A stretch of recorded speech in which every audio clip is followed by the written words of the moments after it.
transmission of the immaterial. Introduced it last week. Let's pick up some questions as critique today.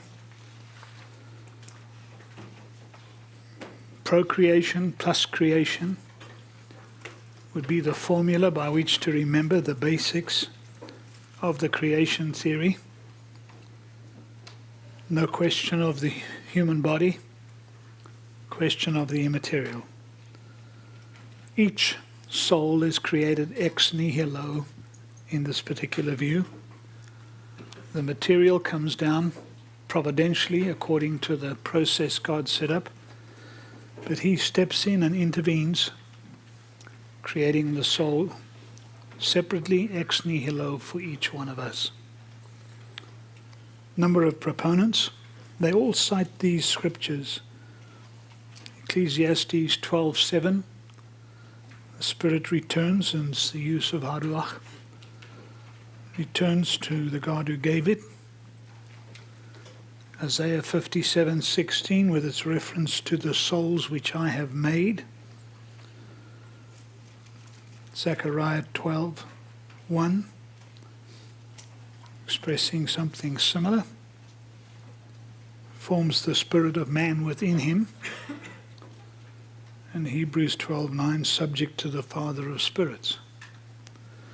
All being used to indicate direct involvement. And there are some others that are added to the list, and I'm sure you can pick up some more when you read a bit more intently. Psalm 139, 13 through 16. Since it speaks about forming, weaving, making the unformed substance in the depths of the earth, in the womb. Jeremiah 1:5, God says to him, I formed you in the womb. Apparently it would be all of his person. Isaiah 42 verse 5, it is God who gives breath to people on the world He made. You can add Genesis 2 verse 7 and take that as the creation of the soul in Adam, which in the creation theory becomes the model for all individuals. Okay? Not the forming from the dust of the ground. That's Adam. There would be obviously unique. But the giving of the breath of life and the soul to Adam becomes the model for all. All treated the same way.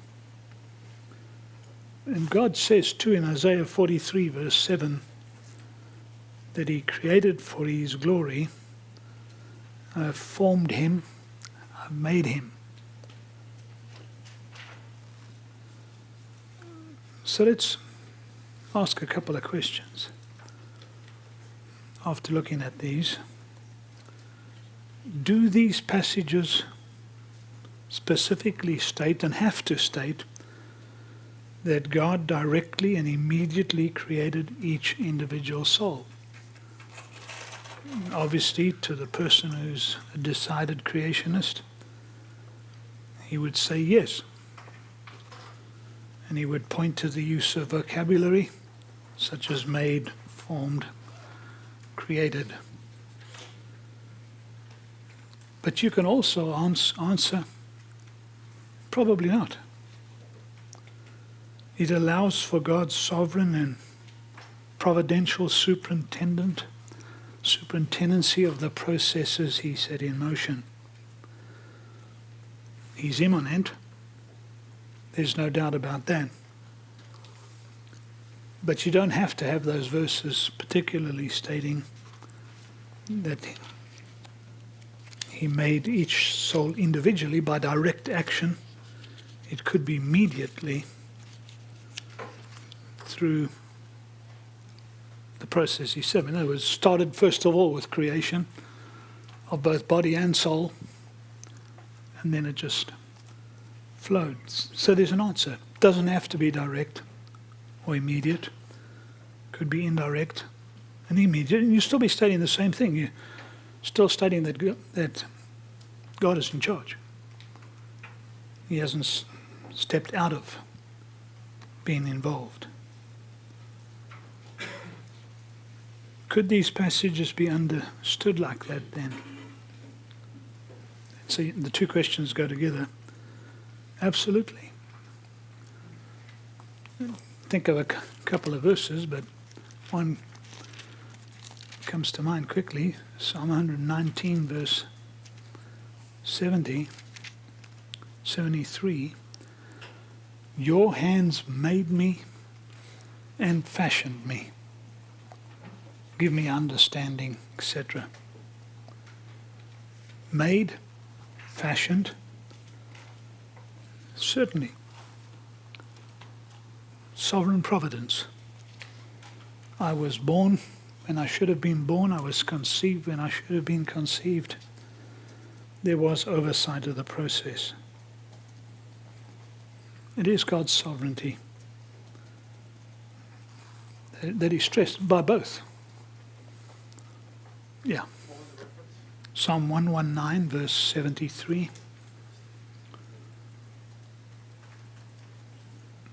And the emphasis in response to the question is if it's mediate and providential, then we are certainly talking about God who sovereignly created a process.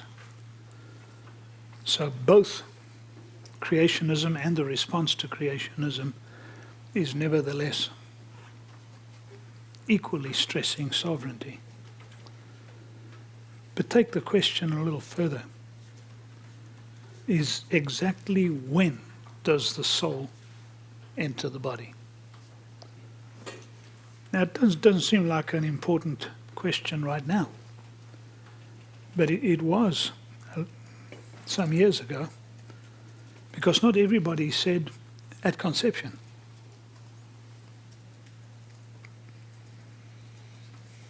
Is it at the first trimester, second trimester, at birth, at the first cry?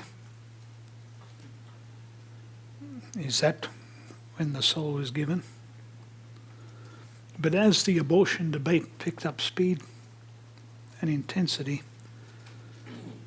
obviously you have to say that the soul was given by God at the point of conception, so that what is in the womb is a living being, living person, not just something waiting its immaterial part.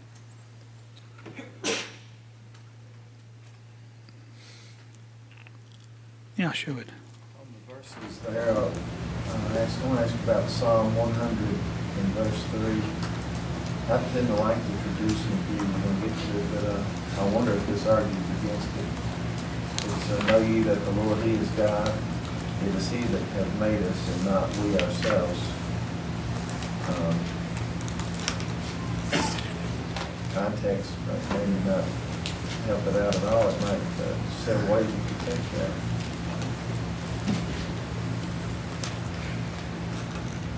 No, but the reference is to His people, that are the sheep of His pasture. So this is a collective statement being made. He has made Israel. Yeah, He's made Israel. They have not made themselves at all. So it's a national statement. Yeah, Brian. Just in regards to that, I just used to debate on the issue, and one of the arguments they put forth in regards to the spirit being in the womb would be, I guess sometimes there's the egg which is fertilized and needs a certain time, and sometimes it twins. Like sometimes it divides later. But it was conceived and it was before, and then it twins after. So there's that argument of, does it have two souls, or? Yeah. Well, that's a question that would apply to Traducianism. And I'll just say, if God set up the process like that, which included twinning, it would take place. in his providence, that's what occurred. What causes a little bit of a boggling of the mind is I can understand the physical aspects, body to body, but soul to soul. I mean, there's an X chromosome and Y chromosome, each with physical and spiritual.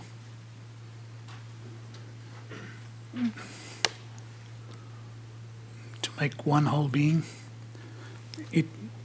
it's hard to compute up here. It sounds bizarre, right? That you have an immaterial and a material coming together with an immaterial and material to form one immaterial and material.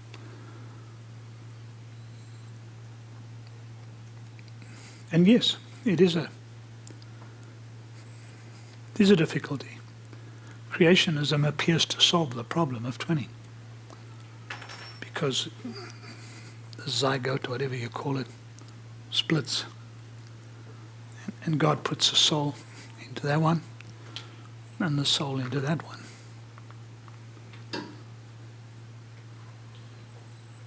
Yeah.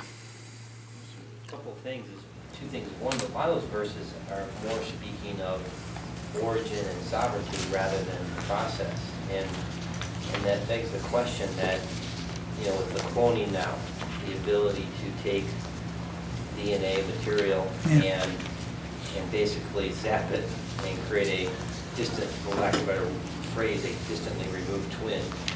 Yeah. If it is God, it almost becomes, man becomes sovereign, because if he creates the material, then God is obligated then to throw in the immaterial. And that just starts to be more and more of a quandary. Does that make sense? Yeah. We're describing God's sovereignty in originating, but not describing the mechanics. And that's true, the mechanics of it are not there. Creationism is going to see this.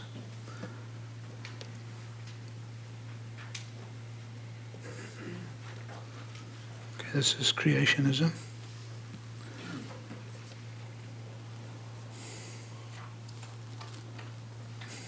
Move creationism off there.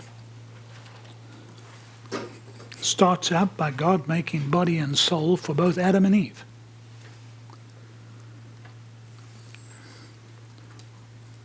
The difference being from which the physical was made. From the dust of the earth, from Adam, which constitutes her as coming from the dust of the earth as well. Polygeneration of the body, multiple intermediaries between Adam and me. That process has passed the body down. But from God,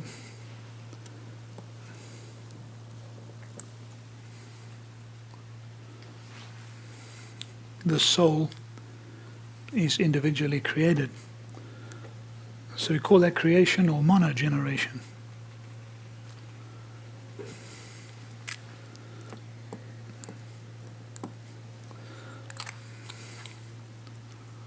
One with multiple intermediaries, one without. Body from Adam, soul from God. That's me, Jeremy. Whereas I agree that those verses don't necessarily prove God is the immediate cause of the creation of the soul. Given the nature of the understanding of a soul, which is that it's an eternal, a one-way eternal thing, it's a starting point that will never cease. I think the weight of evidence needs to be on the other view to demonstrate anything that demonstrates human beings have the capacity to create eternal, moral beings. Is that a problem with that? Well, that's I haven't, evidence I've read on this, I haven't seen any actual verses except maybe like Adam had a child after his own likeness. It's like closest. I don't know. Maybe there's verses I'm not aware of, but the weight of evidence needs to be on the traducianist. The Demonstrate that man has that type of ability. Man has a tremendous ability to create an eternal moral being. You know, But you're correct. You said a one-way eternal moral being. So asking the question about, since the soul is known to be eternal, one-way eternality, existing forever, that's quite an incredible thing for man to be able to create, in effect. But my answer would be, if there's a divinely designed process over which God providentially has control, then the coming into being of any one of us who will exist forever is not outside of the control of God, be it mediate, not immediate. So, and it is incredible, but remember that man is very distinct creation from the rest of creation. Animals on the sixth day are called nephesh. Man on the sixth day is a living soul, a nephesh. But man is not an animal. Not only is that seen in the distinctive things that only man refrain, that we put up, but also because the details of the creation account make it very clear that mankind is not an animal. Not one single animal, not one single angel is made in the image of God. And then you feed in the question, which I think, was it Corey? Maybe it wasn't you that asked. The whole business of the incarnation of Christ being made in such a way that we could be featured in a salvation program later on makes us incredibly distinct and different. So the answer is going to be soul must be put in at a point of conception, with the problem recognized that we don't understand how to explain the twinning. But there's another aspect. What about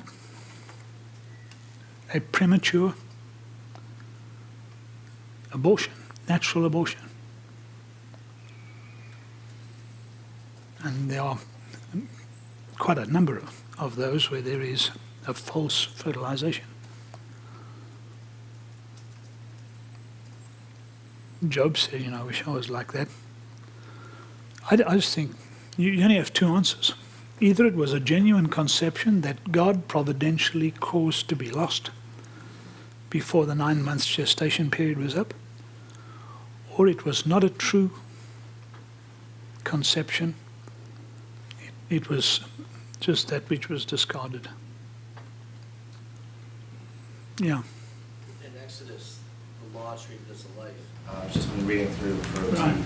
and if you caused a woman miscarriage and the child died, they took your life for it. You were John, in trouble.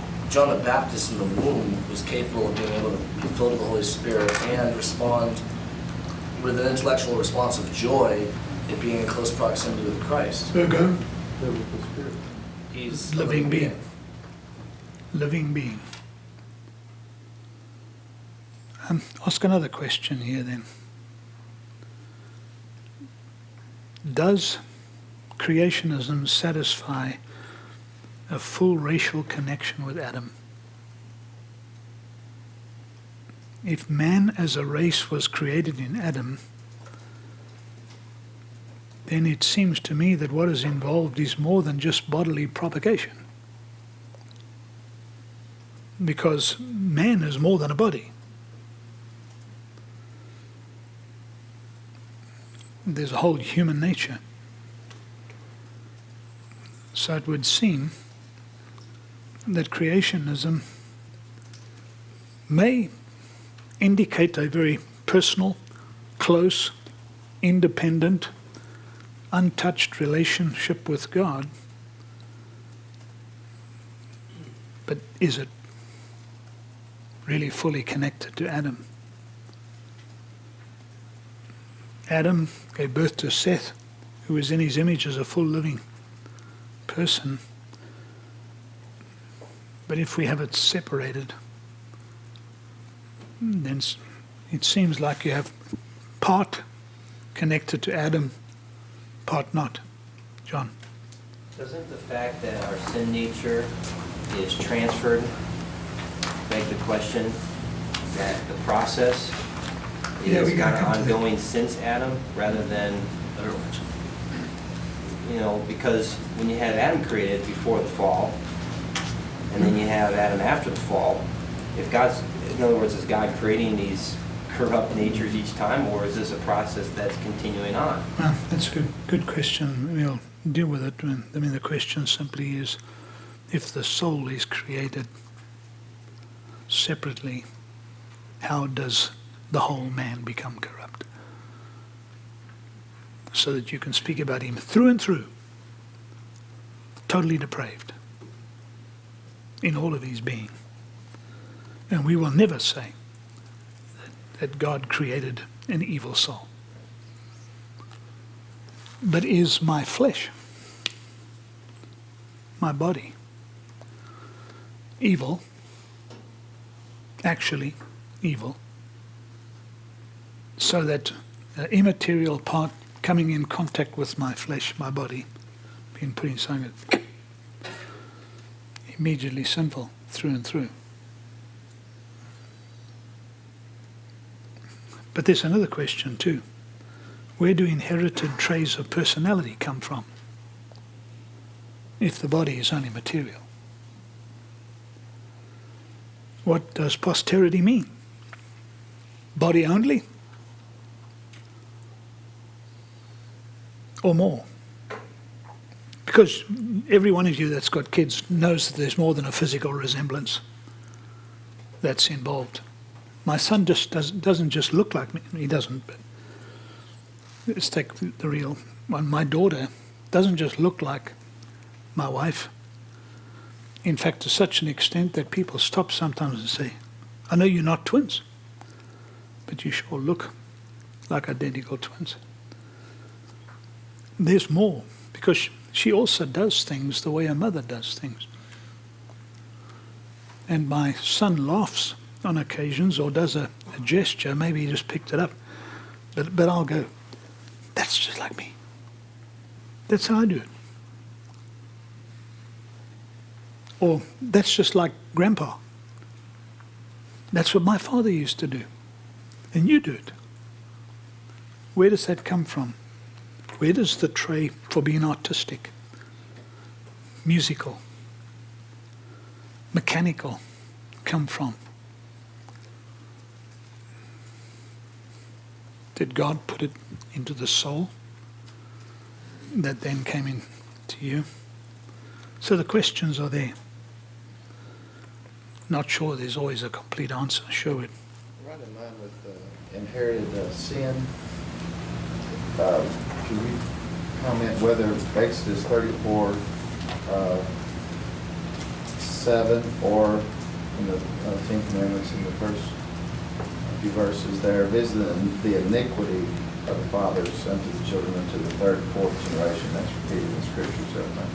Is there a possibility that may allude to us not only inheriting our sin nature from Adam, but our particular sin propensities from our recent I think forebears? that's the effects of the consequences of iniquity being visited. You think judgment meaning? Yeah. Guilt or something? It's the impact of what one man has done iniquitously. Be wrong to see it as internal, maybe. Don't see it as a reference to my iniquity coming from an act of iniquity done by another. That would be outside that particular context. And look at Zemek when you read carefully. Take note of Appendix C. And there's an additional comment to make. It's under footnote 37 of Appendix C, which is page 249. The suggestion that God goes on creating just like he did in Genesis 1 seems to run counter to such affirmations as those found in Genesis 2 and Exodus 20. Has he ceased creating or hasn't he? And no Christian theologian who is going to propose that God made souls and put them in a storehouse. But I mean, doesn't that beg the same question with Jesus' miracles? I mean, would a person who holds that view suggest that a mountain somewhere got smaller when Jesus made the fish? Because you couldn't just create the fish out of nothing, so you had to make them out of something else. So somewhere in space, matter got taken. I mean, is that the natural reading of the multiplication of the fish? Because you'd have to say that, because God couldn't create fish or any other miracle where Christ created something. You'd have to involve matter being taken from somewhere else in creation, being brought miraculously. I mean, it just seems overly complicated, like reading too much into the Exodus account. I wonder if the miracles from Jesus don't put that in a separate class.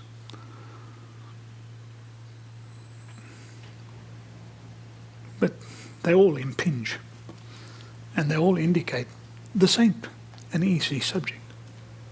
You're not going to just stand up and say, no problem at all, got my body from Adam, got my soul from God. It's kind of a hamburger. It's resolved. When you stop to think, it isn't resolved that quick.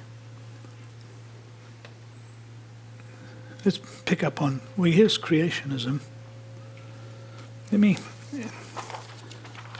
add to this Catholicism's understanding in Humani Generis, encyclical of 1950. Got a question for the body. God made the body of Adam. They're probably going to have immediate definition here because they were willing to acknowledge that the body came down by evolutionary process. Since science has proved evolution to be so, and so long as the theory proposed deals with the human body from existing living material, evolution is okay for an explanation of the body of man. But God is the source of man's soul in the Catholic faith. And the Catholic is compelled to hold to the soul being immediately created by God. So it's creation and evolution for the production of man.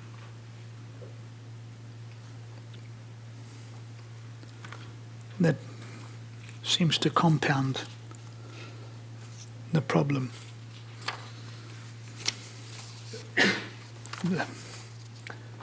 Not sure that too many Catholics know that that encyclical was issued. Traducianism, on the other hand,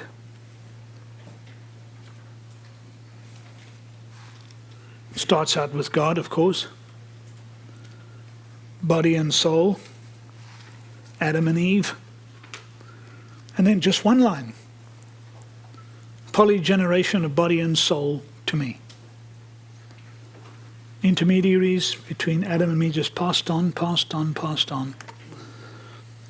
One being to a being to a being to a being. Through the process of procreation only. That is, entire persons are propagated in reproduction. A number of men have held to this. And, you know, when you realize that Hodge is on the one side and Shedd is on the other, you're talking about two guys that were not slouches. And it would be fascinating to listen to a debate between the two. And Jonathan Edwards here as well. And Strong may not be somebody we agree with totally, but he was no dummy. But Augustine is excluded from both. He didn't know what to decide on this, which, by the way, was not unusual because he flip-flopped back and forth between whether it was creation or evolution. But he did think that Ecclesiastes 12:7 supported traducianism, not creationism. In fact, in all honesty, Augustine was perplexed by the question. And that's maybe where we are.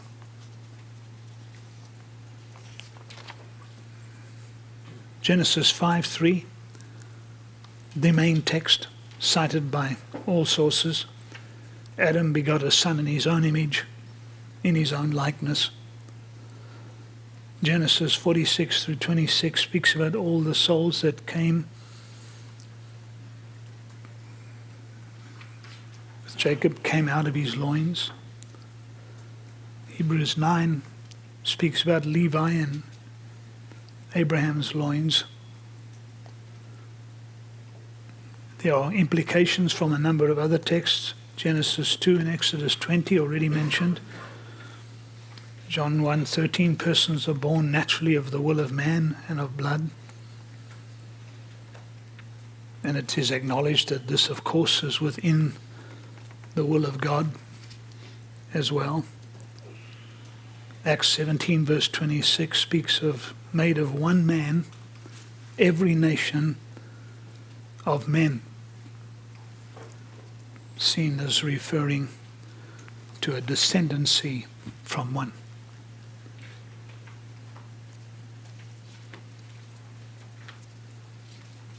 So let's ask a couple of questions here as well. Does it satisfy full racial connection with Adam? Much easier to answer this side. Yes, because the whole man comes down from Adam. So there's no question at all about whether the immaterial is not connected to Adam. But how does the soul originate biologically? And that's what question Brian raised earlier. And it stretches the imagination to the breaking point to say it's a synthesis of the parent souls. It just doesn't seem something we could say.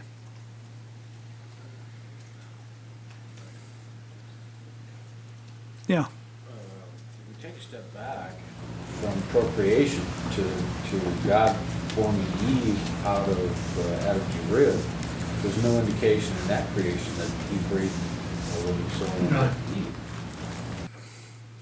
No indication when God made Eve from the rib of Adam that he breathed into her the breath of life. And this double response. One, it could have been immaterial and immaterial from Adam. Or two, didn't have to state what was done with Adam. Understood. But the problem is that's dealing with Adam and Eve. That's the original pair. So what happens with the original pair when you have creation ex nihilo is not going to be what you have with us. Or from the very next step. Because the process that God put into our created father Adam and mother Eve would start with the next generation, with Cain and Abel, etc.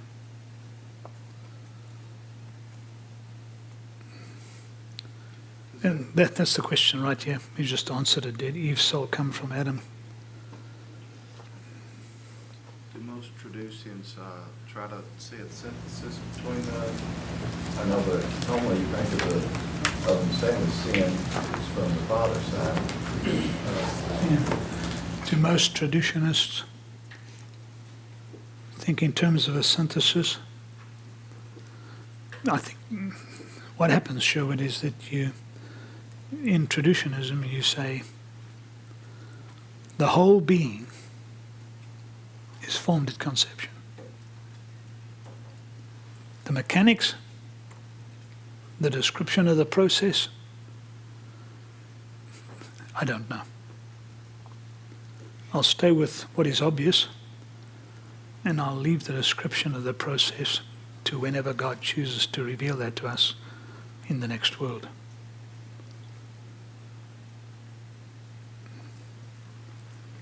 But what about the question of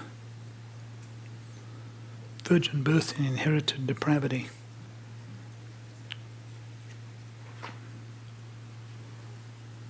I'll just say this and we can pick it up later under dealing with the transmission of the sin nature. The point of the virgin birth, I should ask you guys that did theology too. What was the point of the virgin birth? Young. You was listening.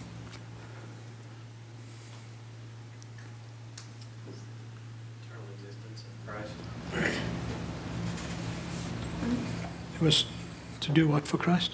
Well, it showed his eternal existence, his eternality, because he entered the stream of humanity rather than was created. Okay, you got my phraseology. Good for you. An already existing person needed to enter the stream of humanity as fully human, and that he did by the virgin birth, getting all that he needed to be fully human from his mother, but not the sin. She was sinful too, you know, but no sin nature. Because an already existing person could not be born the same way as you and I, because you'd have a double person.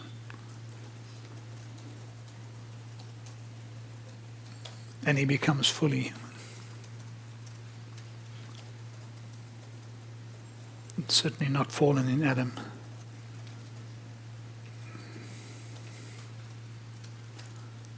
And let me warn you, by the way, when you do a discussion of the passing on of the immaterial, if you're not careful, you cross over to discuss the passing on of the sin nature. So keep this sorted out in your mind. Creation and Traducianism relate to the soul. Okay? Federal headship and realism relate to sin or sin nature. You cross over and you get your definitions confused. And please don't protest and say, I'd never do that. I see it happening in the exam all the time. So it's a good exam question. Keep the terms separate. Zemek, good discussion in the two appendices, C and D.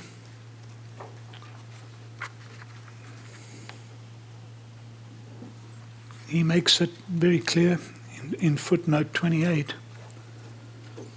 A person, not merely something physical, begins to develop when sperm meets egg. And he looks at Psalm 51, verses 5 and 6.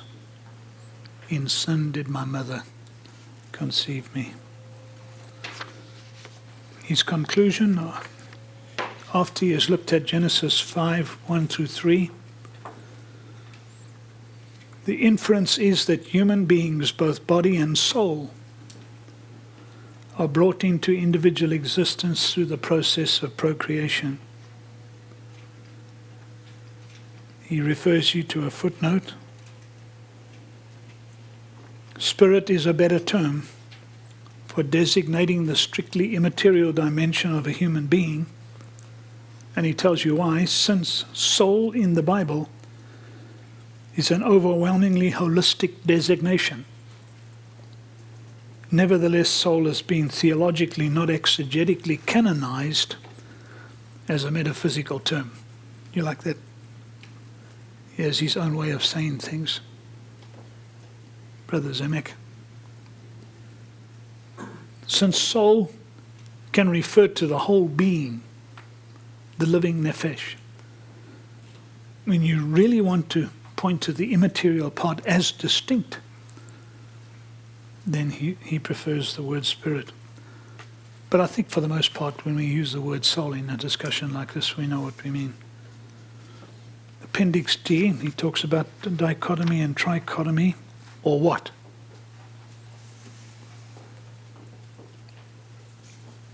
And notice the third paragraph on page 251. This is an important paragraph for you. He's dealing with the terms spirit and soul. And I know this man, know him well. He's the type of guy that he does such thorough lexical work that if he draws a conclusion about the use of a word, he's most probably correct. You go a long way to have to disprove him.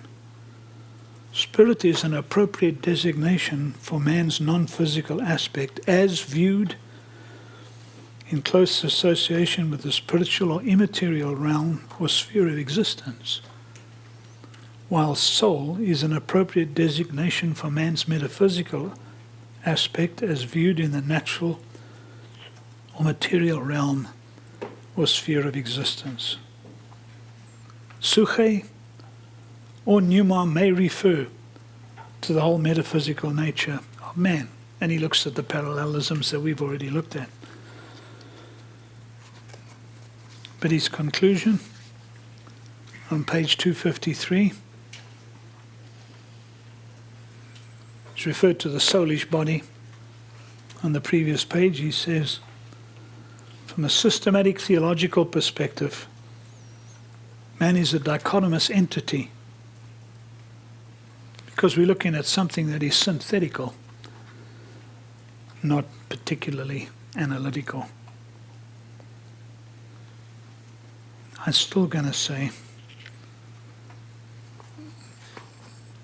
trichotomy, but obviously it's a composite being of material and immaterial.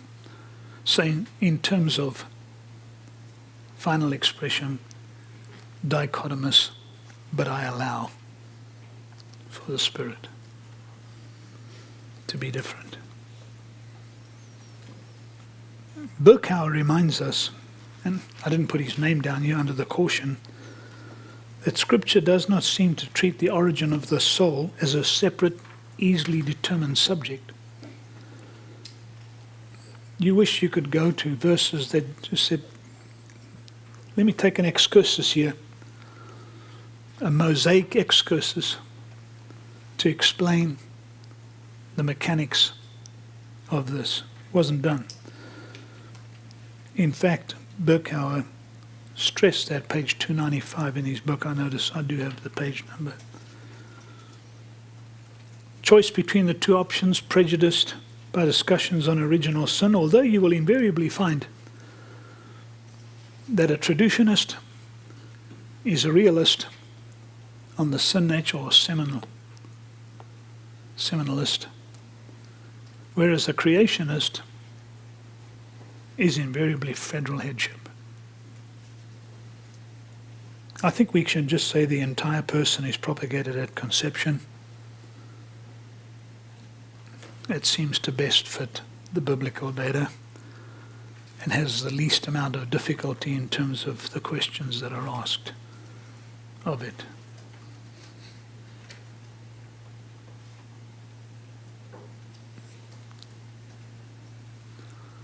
Any final comment? Reagan's leading position would address the idea of cloning if it ever came about. Address the, what was that word? The idea of cloning, should it come about, would lead to one of these. The whole matter of cloning is too recent for most of the systematic theologies to deal with it. And frankly, I've started taking a look at it. I'm not even sure how to answer it. It seems to me that cloning, however,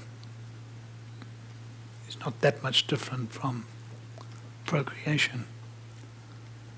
But I'm going to have to sit down with some guy who understands this and can talk down to me.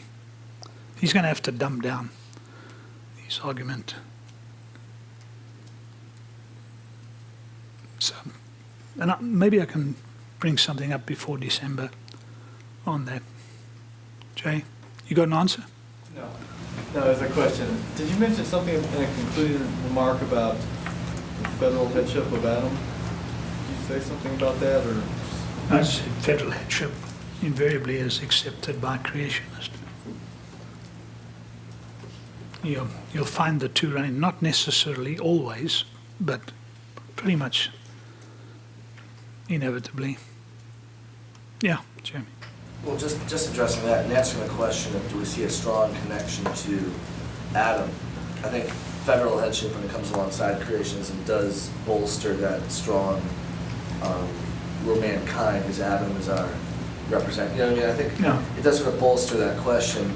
And there's, I mean, you know what I mean? When you asked that question initially, I wanted to say, well, you know, federal headship would. I think there's a lot of overlap, somewhat between the two. Because federal headship relies upon a decree or a statement of God that constitutes or imputes sin, so that man is reckoned to be sinner. Whereas realism has a direct connection to Adam. That would be the similarity. But in saying all of that, do we have an alternative? Monism would say that man is just one whole thing. But it's too obvious that man is material and immaterial. So you've got to start with dichotomy and go from there.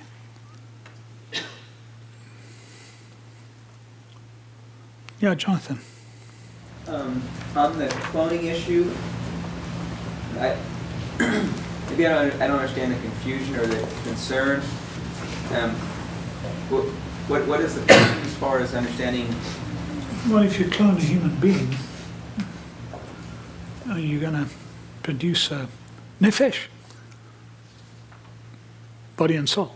See, I don't understand why that's any different than at any other point in time when a man and a woman conceive a child. I don't see what. For me, that doesn't seem to be a problem. But if you're a creationist,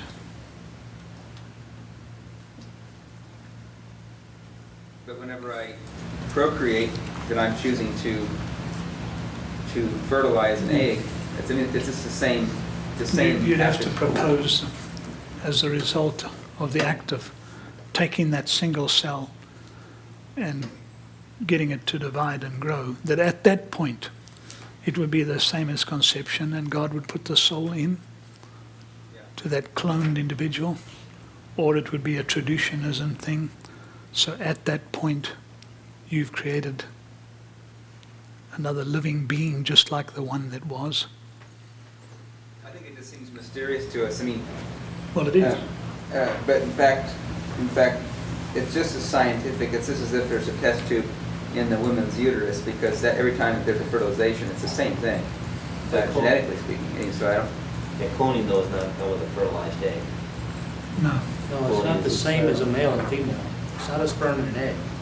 Well, yeah, I understand that the process here. I mean, cloning is simply dividing, or reproducing yourself in a you know, with all the chromosomes present, but. Yeah. And it's created ethical discussion as well. But speak about another thing. What about frozen sperm? Kept for whatever the length of time is, and it's quite a length of time. A normal person frozen like that, but that sperm can survive, live on. Maybe that's just the amazing aspect of God's creation, that was a possibility. I'll see if I can finalize my thoughts on cloning by the end of the semester. But I do need to talk to a clonist, if I can coin a word, who knows what's going on here and can dumb down the discussion for me. Two quick thoughts is, one that holds a seminal view could also still fall under federal headship. It's the double way. Another thing is, those who would be trichotomists can have it in an interesting way both ways, and maybe both can, in the sense of Traducian passing on of body and soul, that a regeneration, a creation of the spirit. But I think both groups would have to say that regeneration is a new thing anyway. But what do you think about that? Spiritually dead and the Lord breathing in by His Spirit, spiritual life, being a creation from the spirit part, but the body and soul maybe being. Yeah, that's we're talking about a whole of regeneration, new creature in Christ Jesus. It's a whole different ballpark. This is God saving. And we will talk about the definition of regeneration. Creationism sees things a little differently from Traducianism, which Traducianism does not see the stress as being necessary. The stress of a creationist is that there must be a direct link between God and the soul, because the soul is so independent and unique that Abram Caper put it, a religious spirit wants the soul to originate from God and be returned to fellowship with God. Traducianism doesn't see that stress of independent link directly with God on the part of each individual as being necessary to express the mystery of humanness. See, the uniqueness of man and the mystery of being human in a creationist framework is this direct link with God and this indirect link with God through the process. Traducianism resolves the dilemma by noting that, speaking of dependence, that is, I'm dependent upon somebody else to bring me into being, and the relationship with other individuals and with God and my creatureliness are quite appropriate given the vocabulary of Scripture.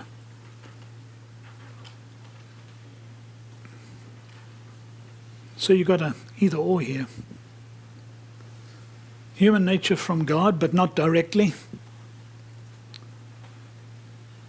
From God through Adam, which is not the same as the soul. Okay? Human nature comes from God through Adam indirectly, but the soul differently. Or you would say human nature and soul come from God through Adam. One would be creation, one would be tradition. And this one actually, well, let's put this up like this. This may help.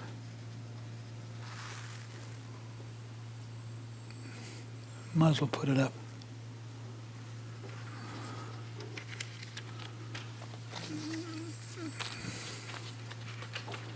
Which in its deepest essence may never stand in dependence upon someone else but upon God.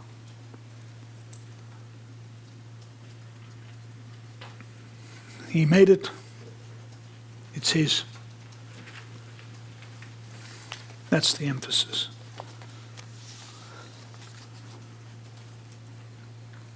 That's the emphasis we've made under Traducianism. First, union of soul made directly in body, and then always by generation of the whole, flesh from flesh, spiritual from spiritual, soul from soul, in an inexplicable process. Okay. Answer. Traducianism best fits the data, but creationism has not been defeated. Still around, has to answer certain questions. But just simply say there's an entire person that comes from an entire person.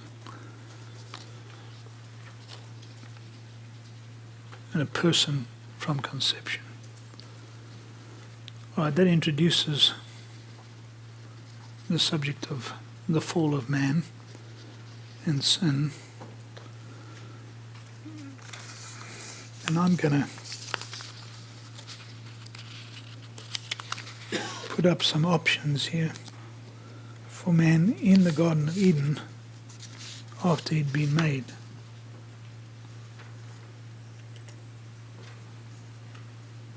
Man's condition in Eden, talking about Adam and Eve, nobody else. We're all under what they did. Conditional immortality, made immortal, lost it when he sinned. That's the one option. Others speak about conditional mortality,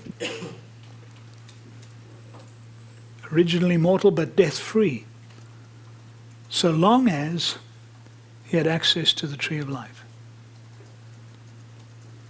I haven't put the names of various people that hold to this. These options surface. Or conditional middle nature. Originally he was neither immortal nor mortal, but probationary, with the possibility of passing permanently into either one. So he stands at a Y junction, as it were, created, placed in Eden, standing at a Y junction, either permanently immortal or permanently mortal. It can be changed because of salvation. And those are the options of man, fallen man. Look down at 2C in your notes under the fall of man as God's word revealed it. You've got capital D, the fall, key passage, important facts. Drop down to subsection C, real people in a certain state in the garden, in a real garden of geographic details. Have you got it? And I've used the term unconfirmed and untested holiness. Not yet put to the test, able to meet with God in the cool of the day, not consumed by him in his holiness and righteousness, able to enjoy fellowship with God in a pre-fallen state. Dispensationally, that short period of time is described as days of innocence. Although I think the term innocence does not convey the full significance of what was taking place.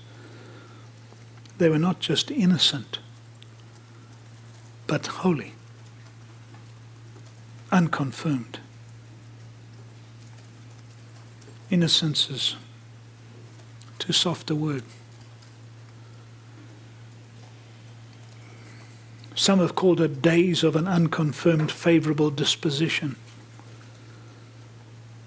And that just gets a little too heavy, so it's easy to say innocence. They fellowshiped with God. They apparently obeyed God. They kept the garden. They did not at first run and hide when God came. But something happened. Step back to the beginning of that section.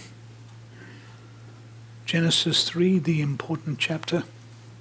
You know that. The facts are also well known. This is historical narrative, not poetry that may allow for some looseness of interpretation or at least some analogy. Straightforward historical narrative. Dr. Stephen Boyd at the college has done some study on this for the the rate project, radioisotopes and the age of the earth. he's done a study statistically, exegetically, of Genesis 1, 2, and 3, I believe, 1 and 2 anyway, and has been able to demonstrate this is decidedly historical narrative. Straightforward facts. Nothing short of facts. So we're not going to worry about the liberals' unhistorical, non-factual, untrue account, silly Hebrew legend, some fantasy, some story that developed to try and explain in simple words where we came from, or the neo-orthodox presentation, supra-historical, a true myth, whatever that is, saga. Yeah, you got a dichotomous thing here. Presents truths but not facts. What does that mean? You have to be somewhat sarcastic about that. What do you mean it presents truths but not facts? Are not truths facts? The thing is factually true or it isn't. It's just a story of you and me, no historicity. It's representative of how we came about. But it's a real event taking place within real history, in a real garden, with a real serpent talking to Eve. No information given on the time lapse at the end of the creation week at all in this event. Assumed to be very short. No mention is made of it. Appears to have been just enough time for something perhaps of a habit of walking in the cool of the day with God to have been established. But apparently it had not yet reached the point where they could put forth their hand and eat of the tree of life. And they certainly had not begun to fulfill the demand, be fruitful and multiply and fill the earth. Real serpent used by Satan, taking the body of the serpent, that's the tempter. Shrewd, harmless cleverness, translation of arum at this point, using the body of a serpent, harmlessly clever. It is a reference to a real animal. Genesis 3, 1 and 14 makes that clear with the use of the partitive min. From the beast of the field. But there's references to the serpent elsewhere in Scripture that point back to this account, such as in Revelation 12:9, 20 verse 2. The great dragon thrown down, the serpent of old, who is called the devil and Satan, deceived the whole world. Laid hold of dragon, the serpent of old, who is the devil and Satan. The liar and the murderer from the beginning. References to Satan, so you can understand that there is an imperceptible movement from the serpent to Satan. Real people in a real garden with geographic details given. Description is such that this is not an allegorical paradise, a dream world only. Real people who violated a very real and specific command given by God, given to them by their Creator. Genesis 2:16 through 17 gives the command to Adam, infinitive, absolute. You shall surely die.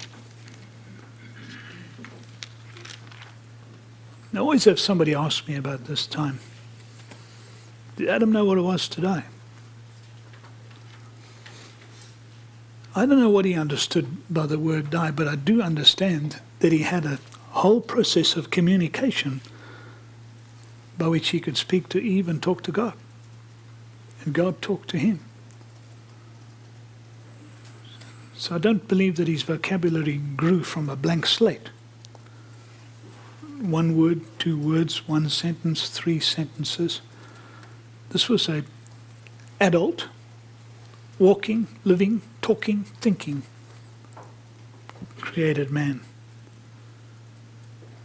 Command given to Adam, clear as a bell. From any tree of the garden you may eat freely, but from the tree of the knowledge of good and evil you shall not eat. Taboo. For in the day that you eat, you will surely die. And the command was passed by Adam to eat. For the serpent asked the question. Eve responded, from the fruit of the trees of the garden we may eat. But from the fruit of the tree which is in the middle of the garden, God has said, you shall not eat from it or touch it, lest you die. God has said Eve, and showed that she had caught the full force of the command.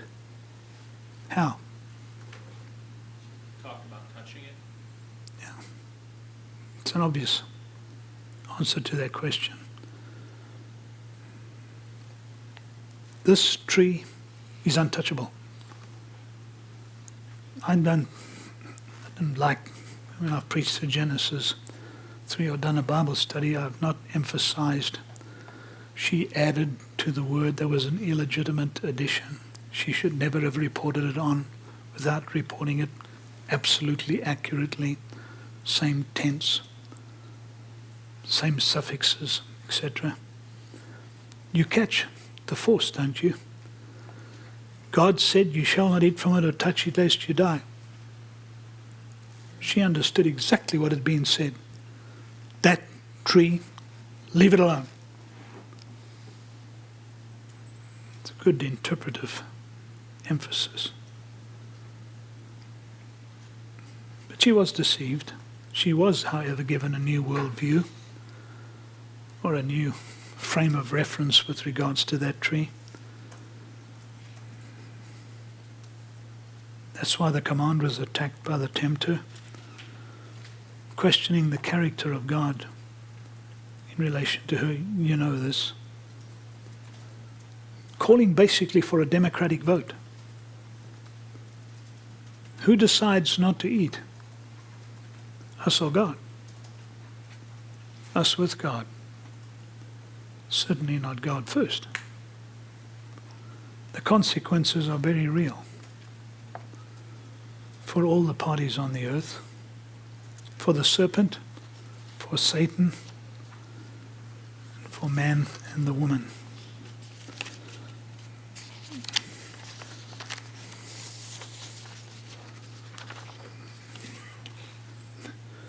For the serpent, degraded to eat dust. There's a play upon words here. From Arum to Arur. From shrewd and crafty, harmlessly clever, to cursed. Degraded to eat the dust, degraded still in the millennium, but remains a testimony of the fall in the millennium, still eating the dust of the ground. Yeah. Does that suggest the original language in the Garden of Eden was Hebrew? If the word play exists? No, but you can get word plays that cross over in languages. You'd have to look at it linguistically. The Hebrew doesn't go back. I don't know what the language was. Whatever it was, I can probably say it was far more complicated in its syntax than English. Why do I say that? Yeah, the older the languages are, the more difficult they are. Hence, Akkadian drives you crazy. And to think that people spoke with that complicated, heavy, pedantic syntax is incredible. By the way, what's the simplest language in the world? The last of all the languages. No languages have developed since. I don't think it is the simplest to learn, but it's Afrikaans. In terms of syntax, in terms of vocabulary, definite article, it is the simplest language in the world. But you wouldn't say so by the number of us who don't speak it too well. You know something about definite articles declining. If you've learned German, you know that you have to decline the definite article with the case. And it's very difficult to remember that's a dative plural masculine and change your definite article. Afrikaans solved the whole thing. One article covers all cases plus singular and plural. D. It's great. Of course.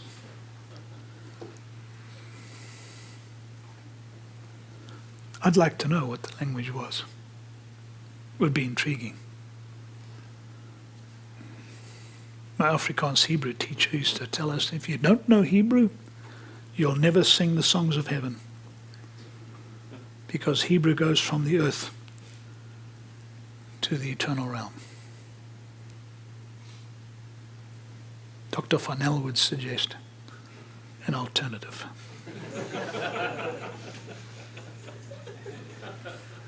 Degraded in the millennium is the serpent. Still a testimony of the fall.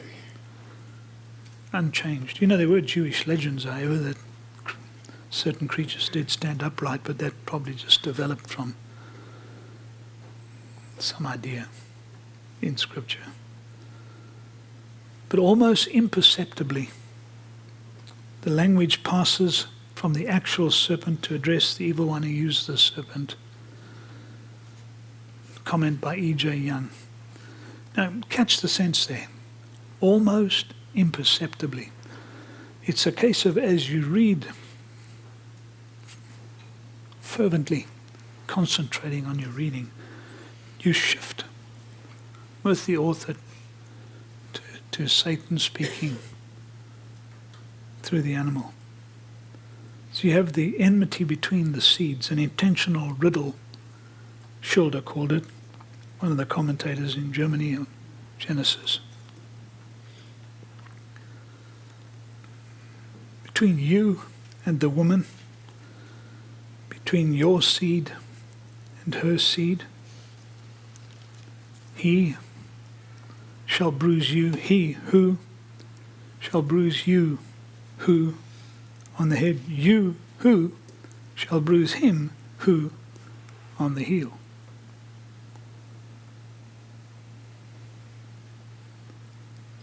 Seed to seed. Enigmatic statement. Have to bring in information from elsewhere to get a final understanding of Genesis 3:15.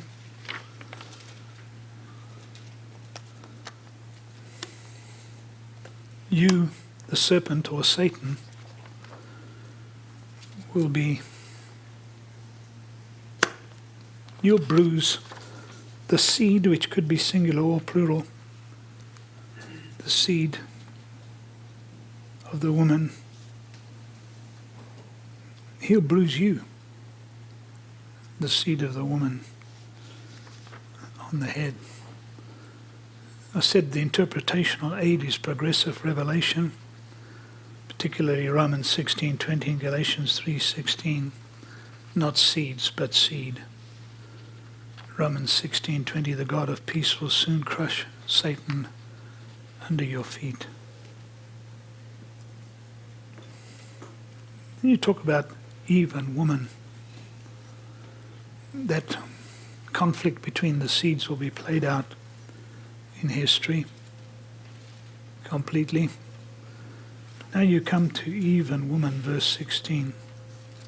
Greatly multiply your pain in childbirth. In pain you shall bring forth children, yet your desire shall be for your husband, and he shall rule over you.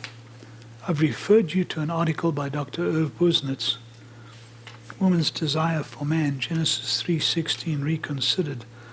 I asked him what caused the article to be written, and he told me he was driving down the 5 on the way home, on the 5 North, and it just went, snapped into place in his head. He'd been thinking about it, and he went home and wrote the article. Believe you me, it isn't always that easy. Lexical and etymological studies of the words yield little help for interpreting the meaning of woman's desire for man.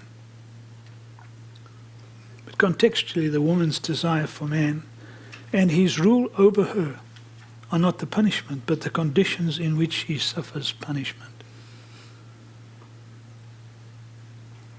Last sentence. In spite of the fall, the woman will have a longing for intimacy with man involving more than sexual intimacy. But she cannot avoid bringing forth in pain. There is alienation that arises, a broken intimacy, painful labor that result from the fall.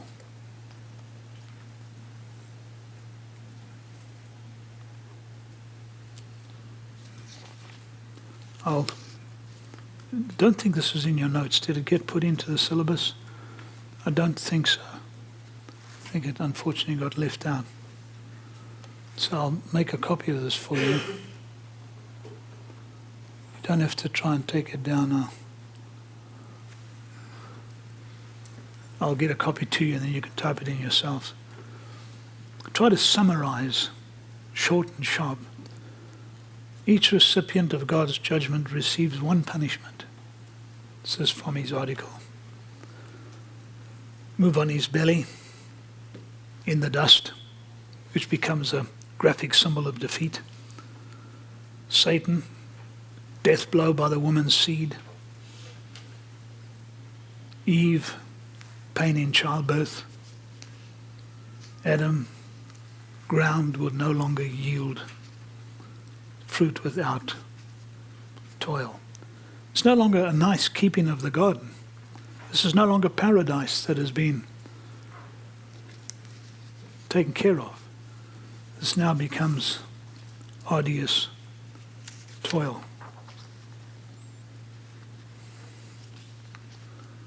In each judgment, the nature of the curse is, I'll add a word somewhat unrelated to the sin committed. Serpent converses with Eve, crawls in dust. Okay, not sure of the connection. Adam eats the forbidden fruit. The ground doesn't yield the harvest easily. There's something of a connection. Judgments on the woman and the man relate to propagation and seed. Both man and woman sentenced to hard labor, if I can play off the terms. Pain in childbirth and pain in work. Contextually, the woman is addressed in 3:16, the man in 3:17 and 19. The imperceptible change in verse 15, so that Satan is being addressed. Enmity, defeated by the seed. Pain in childbirth, yet desire for the husband. Ground cursed, agricultural toil, finally dust to dust. Death, physical death. I'll let you have that. It's interesting to see the parallel, but the conclusion is still the same. Woman has a desire for man that isn't always harmonious.